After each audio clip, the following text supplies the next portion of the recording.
ಅಶ್ವಿನ್ ರವರ production number 1 ಚಿತ್ರಕ್ಕೆ ನಿಮ್ಮ ಚಿಕ್ಕನಾಕ್ನಳ್ಳಿ ಜನತೆ ಮೇಲೆ ಪ್ರೀತಿಯನ್ನು ಇಟ್ಟು ಅಷ್ಟು ದೂರದಿಂದ ಇಲ್ಲಿವರೆಗೆ ಒಬ್ಬ ಯುವಕನಿಗೆ ಆಶೀರ್ವಾದವನ್ನು ಮಾಡಬೇಕು ಅಂಥೇಳಿ ಆಗಮಿಸಿರ್ತಕ್ಕಂಥ ನಾನು ಅವರ ಅಭಿಮಾನಿಯೂ ಹೌದು, ಸ್ನೇಹಿತನೂ ಕೂಡ ಹೌದು. ಹಾಗಾಗಿ ನಾನು ಅವ್ರಿಗೆ ಧನ್ಯವಾದಗಳನ್ನು, ಇಂಥ ಒಂದು ಚಿಕ್ಕ ಕನ್ನಡ ಚಿತ್ರಕ್ಕೆ ಅಲ್ಲಿಂದ ಬರ್ತಾರ 3 ಗಂಟೆ ಅಂಥೇಳಿ ಅವ್ರನ್ನ ಕೋರ್ಕೊಂಡಂಥ ಸಂದರ್ಭದಲ್ಲಿ ಮನಸ್ಫೂರ್ತಿಯಾಗಿ ಒಪ್ಕೊಂಡು ಅವರೇ ಕೊಟ್ಟಂಥ ದಿನಾಂಕ ಇದು.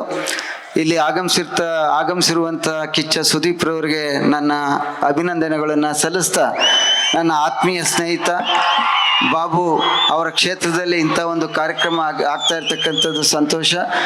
ಅಶ್ವಿನ್ ರವ್ರಿಗೆ ಮತ್ತು ಈ ಚಿತ್ರದಲ್ಲಿ ಭಾಳ ವರ್ಷಗಳ ನಂತರ ಕನ್ನಡ ಚಿತ್ರಕ್ಕೆ ಆಗಮಿಸಿರ್ತಕ್ಕಂಥ ತಾಯಿಯ ಪಾತ್ರದಲ್ಲಿ ಆಗಮಿಸಿರ್ತಕ್ಕಂಥ ಅವ್ರಿಗೂ ಕೂಡ, ಮತ್ತು ಹೀರೋಯಿನ್ರವ್ರಿಗೂ ಕೂಡ, ಮತ್ತು ಅರುಣ್ ನಮ್ಮ ನಿರ್ದೇಶಕರು ಅವ್ರಿಗೂ ಕೂಡ ಅಭಿನಂದನೆಗಳನ್ನು ಸಲ್ಲಿಸ್ತಾ, ಮತ್ತೊಮ್ಮೆ ನೀವು ಯಾರನ್ನು ಕಾಯ್ತಾ ಇದ್ದೀರಿ, ಯಾರು ಮಾತಾಡಬೇಕು ಅಂತ ಕಾಯ್ತಾ ಇದ್ದೀರಿ, ನಾವು ಹೆಚ್ಚು ಮಾತನಾಡಲ್ಲ. ನಿಮ್ಮೆಲ್ಲರಿಗೆ ನಮಸ್ಕಾರಗಳು ತಿಳಿಸಿ ನಾನು ಮಾತು ಮುಗಿಸ್ತೇನೆ. ಜೈ ಹಿಂದ್, ಜೈ ಕರ್ನಾಟಕ. ಖಂಡಿತ ಎಲ್ಲರೂ ಕಾಯ್ತಾ ಇರೋದು ಈ ಒಂದು ಧ್ವನಿ.